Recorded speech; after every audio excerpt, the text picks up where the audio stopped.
No próximo capítulo da novela Vale Tudo, uma tragédia terrível vai acontecer e uma pessoa não sairá viva. Eugênio surge com uma revelação que deixa todos em choque. Heleninha desapareceu. A notícia se espalha como um raio, interrompendo intrigas e disputas e despertando uma onda de preocupação entre todos. Enquanto isso, Celina chama Raquel para uma conversa reservada. Em tom grave, ela admite seu maior temor: ser desmascarada por Odete como sócia da Paladar. Celina sabe que, se isso acontecer, o escândalo será devastador. Do outro lado da cidade, Walter enfrenta uma verdadeira sabatina na sala de reuniões da Paladar. Pressionado por perguntas diretas e olhares desconfiados, cada resposta que dá parece só aumentar a tensão. Pascoal e Gilda, convictos de que ele esconde algo sério, decidem segui-lo discretamente. Antes de continuar, clique no botão de gostei, se inscreva no canal e comente de qual cidade você assiste a novela. No entanto, a dupla não demora a encontrar o que procurava. Walter é flagrado ao lado de Odete, em clima íntimo, confirmando o boato de que são um casal. Pouco tempo depois, a notícia de que Odete terminou o relacionamento chega aos ouvidos de César, que vê aí uma oportunidade para se aproximar da poderosa empresária. Enquanto isso, Solange faz uma confissão delicada à Sardinha. Está grávida, mas não quer contar a ninguém, temendo a reação de Afonso. O destino, porém, prega uma peça, e ela acaba presa no elevador da TCA justamente com ele. Entre olhares tensos e conversas forçadas, Solange tenta manter a calma, disfarçando o nervosismo. Poliana e Raquel, desapontadas com as últimas atitudes de Odete, a enfrentam de peito aberto, exigindo explicações sobre suas alianças perigosas. Já Lucimar e Jorginho comemoram com entusiasmo ao saber que Vasco conseguiu uma kitnet no mesmo prédio onde vivem, já sonhando com a animada vida de vizinhos. Afonso guarda um lado completamente desconhecido do público e que até agora nunca foi sequer mencionado. Por trás do empresário impecavelmente vestido, do gestor atento à TCA e do filho que vive sob a sombra da mãe, existe um homem com uma vida dupla. Não no sentido criminoso ou escandaloso, mas sim no mais nobre e inesperado possível. Em segredo absoluto, Afonso mantém, há anos, uma segunda empresa, totalmente independente, dedicada exclusivamente à filantropia. Essa revelação virá à tona de forma quase acidental, durante uma conversa nos bastidores entre duas figuras que, à primeira vista, parecem falar apenas trivialidades. Marieta, sempre atenta a tudo o que acontece nos corredores da TCA, e Consuelo, veterana de confiança que já viu de perto altos e baixos da família Reutemann. A cena começa com Marieta em um canto mais reservado do saguão da consultoria, comentando sobre as últimas tensões envolvendo Maria de Fátima e a possível crise no casamento de Afonso. Consuelo, que nunca foi de se meter em fofocas, se inclina discretamente, abaixa o tom da voz e dispara: "Você não sabe nem da metade, Marieta." Intrigada, a colega se aproxima ainda mais, como quem está prestes a ouvir um segredo proibido. É nesse momento que Consuelo confidencia algo que jamais havia contado a ninguém dentro da empresa. Além de comandar com rigor e ética a TCA, Afonso também é o cérebro por trás de um projeto social gigantesco que atende mais de 50 crianças em situação de vulnerabilidade. Ela descreve com riqueza de detalhes. A sede do projeto fica em um prédio simples na Zona Norte, sem qualquer ostentação. Lá, crianças recebem alimentação diária, acompanhamento escolar, atendimento médico básico e atividades culturais. Nada disso leva o nome de Afonso, nem tem qualquer ligação formal com a TCA. Tudo é registrado no nome de terceiros de confiança, para que sua identidade permaneça oculta. Ele acredita que quando a ajuda vira autopromoção, deixa de ser verdadeira. Que filantropia não é marketing, é compromisso com o próximo, explica Consuelo, com um brilho de admiração nos olhos. Marieta, acostumada a ver a elite carioca transformar qualquer doação em manchete, fica sem palavras. A revelação desmonta a imagem que muitos têm de Afonso, a de um homem frio, calculista, moldado pela mão de ferro da mãe. Consuelo prossegue, quase como quem defende um amigo de longas datas: Ele é muito subestimado, Marieta. Todo mundo acha que é só um herdeiro que vive na sombra da Odete. Mas, na verdade, é um homem justo que não maltrata ninguém e faz mais pelos outros do que qualquer um nessa empresa imagina. O impacto dessa revelação, no entanto, não virá em um momento de calmaria. Pelo contrário, essa faceta solidária de Afonso será exposta justamente quando ele estiver prestes a ver a sua vida virar do avesso. Poucos capítulos depois, o empresário será atingido em cheio por uma sequência de golpes pessoais e profissionais. Primeiro, descobrirá que caiu em uma armadilha financeira engenhosamente planejada por Maria de Fátima. Movida pela ganância, a jovem vai arquitetar uma fraude que esvaziará parte dos investimentos de Afonso, usando brechas legais e documentos forjados para se apoderar de quantias milionárias. O clima ficará ainda mais tenso quando, já desconfiado da esposa, Afonso decidir voltar mais cedo de uma viagem a negócios. A cena será construída com tensão crescente, ele entrando silenciosamente pela mansão, deixando a pasta no hall, subindo as escadas com passos lentos e o olhar carregado de suspeita. Ao abrir a porta do quarto, será atingido pela visão que mudará tudo. Maria de Fátima, grávida, deitada na cama, ao lado de César. O silêncio do momento será quase ensurdecedor. O olhar de Afonso se fixará nos dois, que ao perceberem sua presença, se afastarão num salto.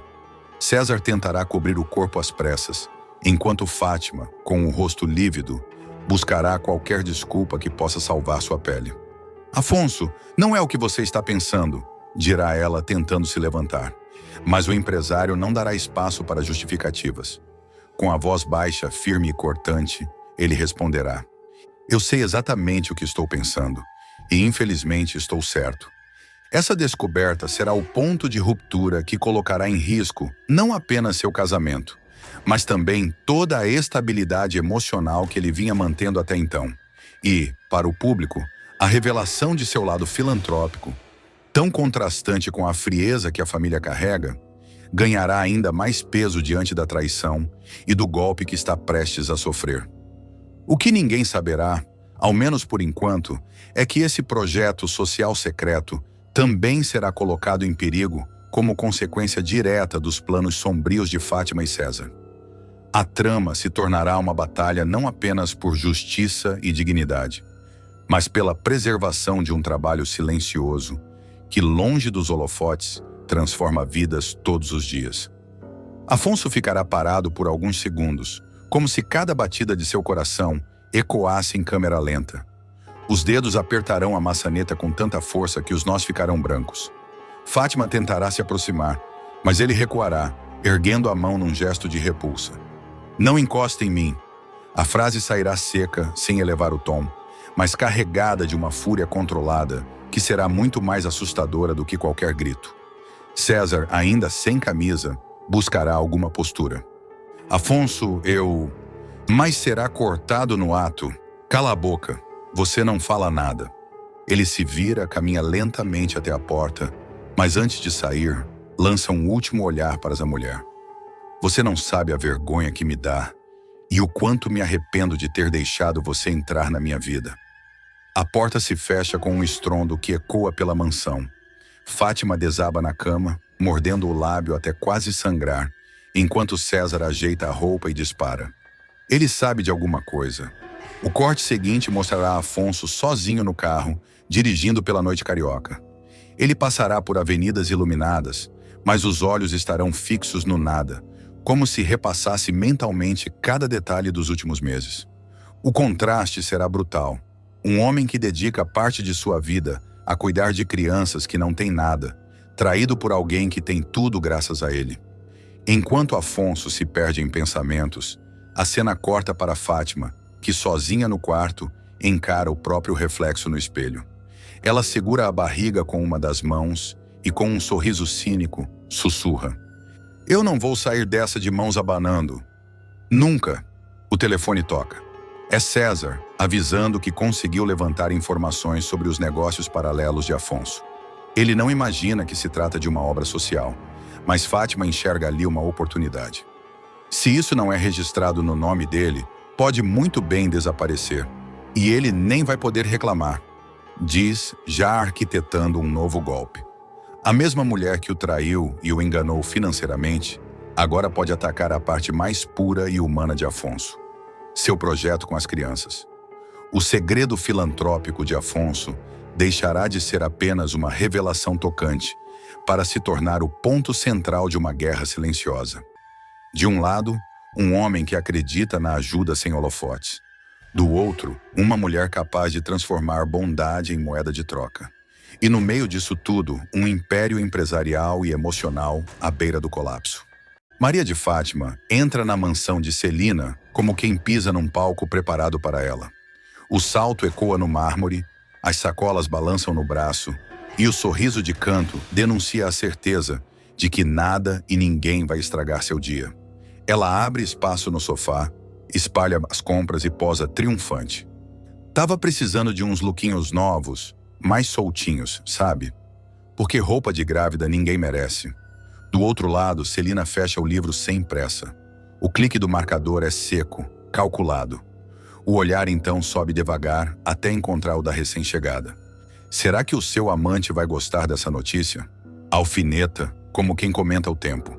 O ar da sala muda. Fátima pisca, engole a resposta que viria com veneno e tenta rir. O César, ele é só um amigo, Celina. O povo adora inventar história. Ótimo! Então vai ter que contar para algum outro que ele vai ser o pai do seu filho. Devolve Celina, já de pé, já no comando. A jovem arma o queixo, resiste ao golpe, avança um passo que é metade altivez e metade instinto de sobrevivência. Como é que é? Celina abre a gaveta do aparador, tira um envelope pardo e volta para o centro da sala como uma juíza levando a sentença. Fátima, eu tenho certeza de que esse bebê não é um Reutemann. Meu sobrinho teve cachumba aos 8 anos. O Afonso é estéril. Silêncio. O relógio antigo marca segundos que parecem marteladas. Fátima olha o papel dobrado, mas olha mais ainda para o rosto de Celina, tentando achar rachadura, hesitação, qualquer fio de dúvida. Não acha. Ridículo. O Afonso estava esperando eu engravidar. Ele teria me dito, rebate a voz mais firme do que o pulso. Ele nunca soube, corta Celina, deslizando o laudo sobre a mesa de centro. Nem ele, nem a Odete. Mas eu sei ler consequências e sei proteger a minha família. Fátima segura a alça de uma das sacolas, como se fosse uma alça de paraquedas. A pose de rainha dá uma vacilada. O dedo da mão livre toca a barriga ainda discreta. Um gesto rápido de quem precisa lembrar a si mesma do plano, do objetivo, da recompensa. Você está inventando isso para me separar do Afonso. Não preciso inventar nada, disse Celina, fria. Preciso impedir que você destrua um homem decente. Não vamos fazer escândalo. Sempre existe uma maneira honrosa de resolver as coisas. Eu quero que você peça o divórcio. A palavra pesa. Divórcio. Cortina rasgada no teatro que Fátima ensaiou por meses. Ela respira fundo, recupera a máscara. Você acha mesmo que ele vai acreditar nisso? Pergunta tocando o papel sem virar por completo. Exame dá para falsificar. Inclusive, essa assinatura. Investigue o laboratório, processe quem quiser. Enquanto você checa, o que fica é a dúvida. Devolve Celina, com um meio sorriso. E dúvida no coração do Afonso basta. Fátima caminha devagar até a janela. Lá fora, o jardim perfeito, os buchinhos aparados, a estátua no centro. Aqui dentro, uma guerra de silêncio. A memória dela puxa a cena do restaurante, a conversa com César, o pedido dele para que fossem discretos. Sem confusão, Fátima. Minha carreira, a sua imagem. E ela certeira. Minha imagem eu construo. Você não vai ganhar essa guerra. Sussurra sem virar. Não é guerra, é matemática, responde Celina. Fatos, datas, idade, histórico. E ética quando dá. Nesse caso, pelo menos, estratégia. Fátima retorna, agora com o olhar cortando. E se eu disser pro Afonso que você está inventando tudo isso para proteger a herança da família? Que você tem medo de dividir com a minha criança? Diga, ele conhece a minha voz há décadas. Conhece a sua há meses. Rebate Celina, sem elevação de tom. E eu ainda nem falei de Odete. O nome cai como trovão abafado. Odete, a sogra que pode transformar uma suspeita em sentença pública. Você não teria coragem, arrisca Fátima. Eu teria o dever, corrige Celina. Mas prefiro que seja simples, divórcio. Você sai pela porta da frente com dignidade e, quem sabe até com um acordo. Você faz isso e ninguém precisa sofrer mais do que já está sofrendo. A palavra acordo vibra nos ouvidos de Fátima. Ela conhece esse idioma. Números, parcelas, derrotas que se disfarçam de vitórias pontuais. Mas recuar agora seria admitir que mentiu. E sua imagem, o personagem que construiu, não aguenta um passo atrás tão cedo. E se eu não aceitar? Aí eu ligo para a Odete, diz Celina, finalmente sentando, como quem encerra uma reunião. E mostro o exame. E se for preciso, levo o assunto ao conselho da fundação, à imprensa, ao que for. Fátima dá uma risada curta, sem alegria. A imprensa? Ah, Celina, você sabe que manchete boa vende. Socialite acusa Nora de golpe. Vende, ela diz apontando o próprio peito, mas eu vendo melhor. Sei dar entrevista, sei chorar no timing certo, sei virar vítima. Quer apostar? Querida, você joga com rede social. Eu jogo com reputações reais. Devolve a veterana, num tapa de luva. A tensão cresce. A câmera imaginária, se houvesse, estaria no close do exame ainda dobrado. Fátima decide abrir. Os olhos correm pelas linhas, pelos termos médicos. Ela não sabe se o documento é verdadeiro, só sabe que ele funciona. Funciona porque planta a dúvida exata, no ponto exato. Isso é uma fraude, repete agora sem convicção. É uma prova, insiste Celina. E se você está tão confiante, por que tremeu? Eu não tremi, mente Fátima, recuando um passo e buscando fôlego. Eu tô com enjoo, coisa de grávida. Você não entenderia. Entendo de caráter, responde Celina. E de futuro? O do Afonso não cabe no seu roteiro. A lembrança do marido corta Fátima por dentro. Afonso, amoroso, com um sorriso bobo de quem acredita. O homem que disse, vamos ser uma família, na mesma semana em que ela jurou para si que aquele sobrenome seria seu passaporte. A imagem dele segura a mão dela no consultório, enquanto ela fingia receio do exame de farmácia. O positivo brilhou como joia no fundo do copinho plástico. Se você conhece tanto o Afonso, então sabe que ele me ama. Devolve por fim. E que ele vai me ouvir. Vai ouvir e vai escolher. Eu só estou garantindo que a escolha seja com a verdade na mesa. Encerra Celina, levantando-se. E para não perder a viagem, aqui vai outra verdade. Se esse bebê fosse do Afonso, eu seria a primeira a amá-lo. Eu amo o Afonso mais do que você ama a si mesma. O golpe é pessoal.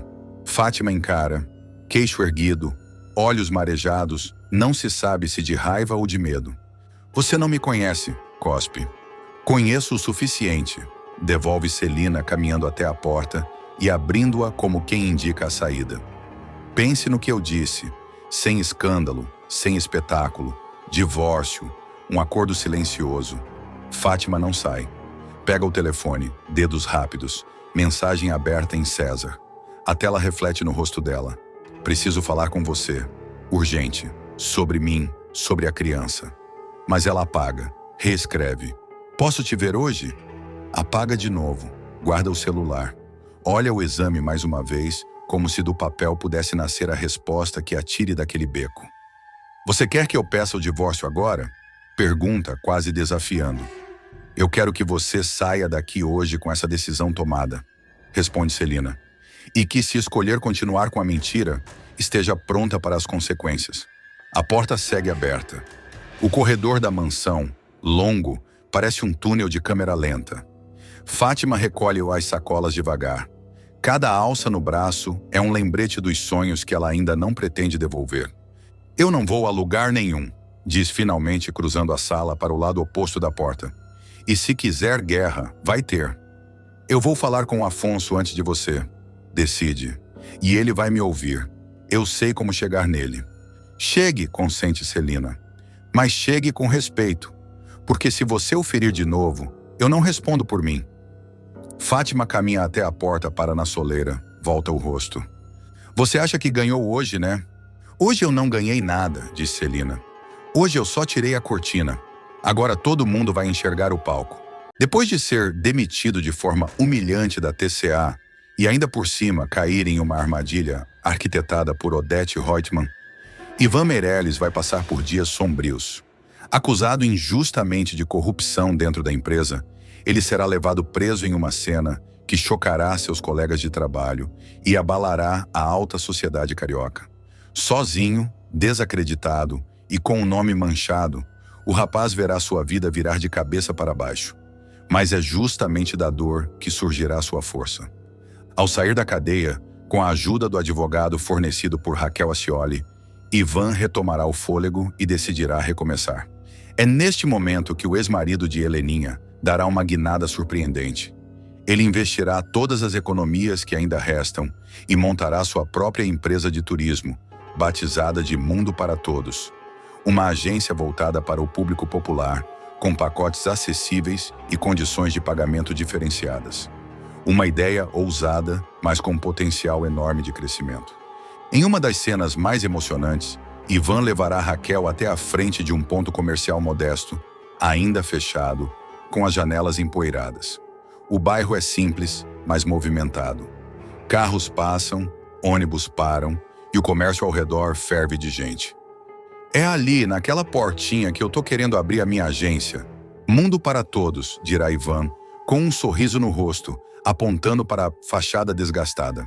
Raquel, emocionada, o interromperá.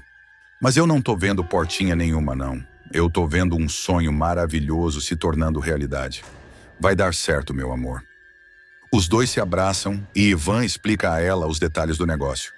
O dono desse ponto tá cansado, quer se aposentar, os filhos não querem continuar. Eu fiz um estudo da área, conversei com comerciantes, olhei o fluxo de gente. Tem tudo para dar certo. Uma agência popular de viagens, com pacotes acessíveis, financiamentos próprios e atendimento humanizado. É um negócio rentável, Raquel. Você ainda vai se orgulhar muito de mim. Ela sorri com ternura. Mas eu já me orgulho, Ivan. Sempre me orgulhei. O casal se beija, selando o início de uma nova jornada. Enquanto isso, do outro lado da cidade, Odete Reutemann, ao saber da ousadia de Ivan, reage com desprezo. Uma agência de fundo de quintal, de pacotes populares, ele acha mesmo que pode competir com a TCA? Francamente, dirá a vilã, com uma taça de champanhe na mão e um olhar venenoso. Mas por trás do deboche, o incômodo é real. Odete começará a investigar o negócio do ex-genro e, ao perceber que a Mundo para Todos começa a crescer, ficará possessa. Isso não vai ficar assim. Se ele pensa que pode me desafiar, está muito enganado. Nos episódios seguintes, acompanharemos a montagem da agência. Ivan pintará as paredes ao lado de Raquel, instalará placas, comprará computadores usados e contratará 2 ex-colegas da TCA que também haviam sido descartados por Odete. A agência começará de forma modesta, atendendo clientes do bairro, vendendo passagens de ônibus interestadual, pacotes promocionais para o Nordeste e excursões para idosos. Aos poucos, a clientela aumentará. Boca a boca, as redes sociais, depoimentos de clientes satisfeitos. Tudo fará com que o nome Mundo para Todos comece a ecoar por todo o Rio de Janeiro. Se ele quer brincar de empresário, eu vou mostrar como o mercado funciona. Preparem um pacote agressivo. Quero derrubar os preços. Vamos engolir esse verme. A TCA lançará uma campanha milionária em resposta, com outdoors, comerciais em horário nobre e promoções imperdíveis. Mas Ivan não se intimidará. Em vez de contra-atacar com marketing, ele responderá com sensibilidade e inteligência emocional. Criará uma campanha simples, mas tocante. Viagem é direito, não luxo. Clientes humildes, famílias inteiras, jovens sonhadores e até ex-motoristas de aplicativo começarão a buscar a agência de Ivan. A fila para atendimento dobrará a esquina. A agência, que era uma portinha, ganhará uma segunda unidade. Depois, uma terceira. Logo estará presente em 3 estados brasileiros. Odete, cada vez mais furiosa, exigirá relatórios diários sobre o crescimento da empresa rival. Os números que antes pareciam insignificantes começarão a assustar. Ele está crescendo, isso é inadmissível. Descubram quem são os investidores por trás dessa empresa. Ninguém cresce tanto assim sem um padrinho forte. Mas a verdade é que Ivan está crescendo por mérito. Ele vai organizar feiras de turismo popular, fechar parcerias com cooperativas e até com prefeituras do interior. Terá um programa de fidelidade para clientes da terceira idade e um clube de vantagens para famílias de baixa renda. O modelo de negócio dele é inovador, eficiente e humano. E isso Odete jamais vai compreender. Os bancos não vão facilitar. As operadoras de turismo tradicionais tentarão boicotar os pacotes da Mundo para Todos. Mas Raquel estará ao lado dele em cada queda e cada recomeço. Em uma cena forte, ela dirá: "Se a gente teve coragem de servir marmita na beira da estrada, a gente tem coragem de conquistar o mundo." Odete, sem conseguir frear o crescimento da agência, recorrerá a métodos escusos. Pagará um jornalista para publicar denúncias falsas contra Ivan. Tentarão dizer que ele está lavando dinheiro. Usarão o passado dele na TCA como arma. Mas Ivan reunirá provas, processará os caluniadores e dará uma entrevista ao vivo na televisão. "Eu fui vítima de uma armação, mas não abaixei a cabeça. Minha agência nasceu para servir a quem sempre foi esquecido por esse mercado elitista. E ninguém vai me parar." O vídeo viralizará. Ivan será convidado para palestras, congressos e até programas de auditório. Sua história de superação inspirará outros empreendedores. E como um troco do destino, a TCA começará a perder espaço. Alguns diretores vão sugerir mudanças radicais. Odete, rígida e orgulhosa, não aceitará. "Eu não vou transformar a TCA em uma agência de excursão de pobre. Prefiro fechar as portas." Mas a pressão dos acionistas será grande, e as comparações entre Ivan e Odete começarão a aparecer na imprensa. A Megera usará sua influência política e empresarial para tentar sufocar a agência de Ivan. Mandará fiscais à sede da Mundo para Todos, tentará caçar os alvarás, denunciará a Receita Federal, moverá processos administrativos com base em denúncias falsas. Mas Ivan, prevenido, terá tudo em ordem. "Ela pode ter dinheiro, mas eu tenho dignidade, e é isso que vai me manter de pé", dirá ele ao lado de Raquel. Mesmo assim, a pressão será forte. Em uma das cenas mais dramáticas, Ivan receberá uma notificação de despejo do imóvel onde funciona sua primeira agência. Ao investigar, descobrirá que o novo proprietário do prédio é uma empresa de fachada, ligada à TCA. Odete comprou o imóvel só para tirá-lo de lá. Mas Ivan reagirá. Usará a indenização de uma causa antiga contra a própria TCA para comprar uma nova sede, ainda maior. Com a ajuda de Raquel, o ex-marido de Heleninha ampliará os negócios com coragem e propósito. E quem também vai se destacar nessa virada será Raquel. Inspirada pela coragem do companheiro, ela vai propor um novo projeto: a criação de uma cooperativa de pousadas populares em cidades turísticas menores, integradas aos pacotes da Mundo para Todos. Ivan amará a ideia. "Você é mais que minha parceira. Você é minha base." Enquanto isso, na TCA, o clima será de instabilidade. Um boato de falência começará a circular. Executivos abandonarão o barco. Acionistas pressionarão Odete. Uma fraude fiscal milionária será descoberta. A investigação atingirá o núcleo duro da empresa. E o nome de Odete estará entre os citados. A imprensa não perdoará. A elite empresarial começará a virar o rosto. Uma CPI será aberta. Ao saber da notícia, Ivan comentará com Raquel: "Ela tentou acabar comigo, mas quem está caindo agora é ela." Mas Ivan, longe de querer vingança, seguirá focado em crescer com integridade. E não para por aí. A Mundo para Todos será indicada ao prêmio de melhor empresa de turismo emergente do país. Ivan e Raquel serão convidados a participar de um painel de debates sobre empreendedorismo social, ao lado de grandes nomes. César rejeita o bebê de Maria de Fátima e manda ela abortar. Maria de Fátima vai enfrentar um dos momentos mais delicados de sua vida ao descobrir que está grávida de César. No entanto, o que já seria uma situação complexa por si só, se torna ainda mais dolorosa diante da reação fria e calculista do modelo. Quando finalmente toma coragem para contar sobre a gravidez, Fátima se depara com um muro de insensibilidade. "Eu tô grávida, César", dirá, em voz baixa com os olhos marejados.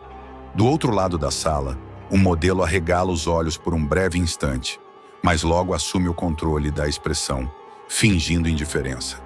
"E o que você quer que eu faça com essa informação, Fátima?", responde ele seco, acendendo um cigarro. O silêncio que se segue é carregado de tensão. Ela engole o choro, tentando se manter firme, e explica que não sabe o que fazer, mas esperava, ao menos, uma reação mais humana. Com frieza, ele se levanta e vai até a janela. "Olha, eu não pedi por isso. Você também não foi lá muito cuidadosa, né?", acusa. Fátima, surpresa com a inversão da responsabilidade, reage. "Você está dizendo que a culpa é minha por estar grávida?". César suspira fundo, visivelmente impaciente, e dispara. "Tô dizendo que não é meu sonho de vida ter um filho agora. E para ser bem sincero, talvez fosse melhor você resolver isso, interromper essa gravidez." O impacto daquelas palavras atinge Fátima em cheio. Ela leva a mão ao ventre instintivamente, como se tentasse proteger a criança que carrega. "Você tá me mandando abortar?", pergunta num fio de voz. César não recua. "Tô sugerindo só, a escolha é sua. Mas se depender de mim, esse problema não vai ser meu." A frieza é tanta que Fátima sente o estômago embrulhar. Ainda assim, ela tenta manter a postura. "Eu esperava outra coisa de você. Pensei que, apesar de tudo, você teria um mínimo de responsabilidade. Mas você é um covarde", diz, tentando sair da sala com alguma dignidade. Só que César, irônico, ainda a provoca mais. "Ah, claro! Quer que eu diga, vamos, meu amor, viver num quarto e sala com esse bebê? Cresce, Fátima." Ela não responde. Apenas vai embora com lágrimas escorrendo pelo rosto. Se o desprezo de César já fere Fátima, o que vem de Celina será ainda mais perturbador. A irmã de Odete Reutemann, desconfiada do comportamento da jovem, decide confrontá-la com uma mentira calculada para arrancar a verdade. Ao receber um falso exame que comprovaria a esterilidade de Afonso, Celina vê a oportunidade perfeita para destruir a farsa. "Você está brincando com fogo, minha querida", dirá Celina, ao surgir de surpresa no quarto de Fátima. A jovem, inicialmente, tenta manter a pose. "O que a senhora está fazendo aqui? Afonso está no trabalho." "Eu não vim ver o Afonso, vim ver você", rebate Celina com voz fria. Ela joga um envelope com o exame sobre a cama. "Aqui está a prova de que o Afonso não pode ter filhos. E sabe o que isso significa, não é?" Fátima empalidece. Tenta desviar o assunto, mas Celina insiste. "Você está grávida de outro homem e quer que eu acredite que é do meu sobrinho? Não subestime minha inteligência." A jovem ainda tenta negar. "Esse exame pode estar errado. Você não é médica." "Mas tenho médicos que assinam o que eu quiser", rebate Celina, encarando a rival com desprezo. "Agora escute bem. Ou você some da vida do Afonso, ou eu revelo tudo. E você sabe do que eu sou capaz." Fátima sente o mundo ruir. Ainda sem digerir a rejeição de César, agora tem que lidar com a ameaça de Celina, que representa uma ponte direta para o desmoronamento completo de sua vida. Mais tarde, em novo encontro com César, Fátima, mesmo machucada, volta a procurá-lo. Dessa vez em busca de algum tipo de suporte, ou ao menos uma posição definitiva. "Você não sente nada mesmo? Nem curiosidade? Nem medo?", pergunta com voz embargada. "Medo? Medo de quê? De uma criancinha? Eu já tenho problemas demais para lidar com mais essa dor de cabeça", responde ele, rindo de nervoso. Fátima tenta apelar para algum sentimento. "É seu filho, vai nascer, queira você ou não, e um dia ele vai perguntar quem é o pai, e eu vou ter que contar que o pai dele virou as costas." Mas César se mantém irredutível. "Conta o que quiser, inventa uma história bonita, fala que ele foi gerado por amor, que o pai era um herói de guerra, me deixa fora disso." "Você é um monstro!", grita Fátima, e pela primeira vez César se exalta. "Não me chama disso. Monstro é quem engravida achando que vai segurar homem com filho." Ela o esbofeteia. Ele apenas a encara, com raiva contida. "Não me procure mais, Fátima. Essa conversa acabou." Abalada, Fátima volta para casa e se tranca no quarto. Pela primeira vez, sente um peso real pela criança que carrega. Seu orgulho a impede de demonstrar a dor abertamente, mas sozinha, chora copiosamente. Fátima é rejeitada por todos e cogita fugir sozinha. Aos poucos, Fátima se vê isolada. César desaparece de vez. Afonso some de casa, passando a noite na casa de um amigo, e não responde às mensagens dela. Quando vai até a mansão dos Reutemann, é barrada na porta. A senhora Celina disse que a dona Fátima não é mais bem-vinda, diz o mordomo constrangido. Sozinha num quarto de hotel barato, ela passa os dias chorando. A barriga começa a despontar e com ela vem a sensação de desamparo. Numa noite de chuva, sentada diante do espelho, ela se encara por longos minutos. Depois, escreve em um caderno: "Se ninguém me quer, vou embora. Eu e meu filho. Vamos recomeçar longe dessa cidade podre." Mas antes de partir, Fátima resolve fazer uma última visita a Afonso. Confronto final. Fátima tenta se redimir com Afonso. Ela o encontra saindo do trabalho. Corre até ele debaixo de chuva, com os cabelos molhados e a expressão desesperada. "Afonso, espera! Eu só quero que você escute. Depois disso, eu sumo da sua vida, se for o que quiser." Ele para, relutante. "Fala." Fátima treme. "Eu sei que errei, que fui fraca, que menti. Mas essa criança, ela é inocente. Ela não tem culpa dos nossos erros." Afonso cruza os braços frio. "Você mentiu, me usou. Tudo isso para quê? Para subir na vida? Para ficar com o nome Reutemann?" "Não!" grita ela, soluçando. "Eu me apaixonei de verdade por você. Eu me perdi no meio das minhas próprias mentiras. Mas eu te amei. Ainda amo." Ele desvia o olhar. "Amor? Você nem sabe o que é isso. Se você não acredita em mim, tudo bem. Mas deixa eu criar esse filho em paz. Só me promete que não vai tentar tirar ele de mim." Afonso hesita, claramente dividido entre a mágoa e a compaixão. "Esse filho é seu, do César, ele que assuma." "Ele não vai assumir. Ele não quer. Você é o único que..." Ela para, percebendo que o pedido é inútil. Ele dá as costas. "Vai embora, Fátima." Grávida e sem rumo, Fátima decide seguir sozinha. Com o coração em pedaços, Fátima volta para o hotel. Passa a madrugada organizando suas poucas coisas. No bolso, o ultrassom do bebê. No rosto, nenhuma maquiagem. No coração, uma nova amargura. "Você vai nascer, meu filho, e vai ter uma mãe. Só isso eu posso te prometer agora." Ela fecha a mala, sozinha, sai pela porta e desaparece na escuridão da noite, carregando o peso das escolhas, a dor da rejeição e a esperança frágil de um recomeço em meio ao caos. O dia começará como qualquer outro na Paladar, mas o que parecia ser apenas mais uma manhã de trabalho se transformará em um episódio de puro desespero, capaz de abalar toda a estrutura da empresa de Raquel. Walter, contratado por indicação direta e secreta de Odete Reutemann, já estará infiltrado como gerente de compras. Sua função oficial é cuidar da qualidade e do abastecimento dos ingredientes que chegam à fábrica.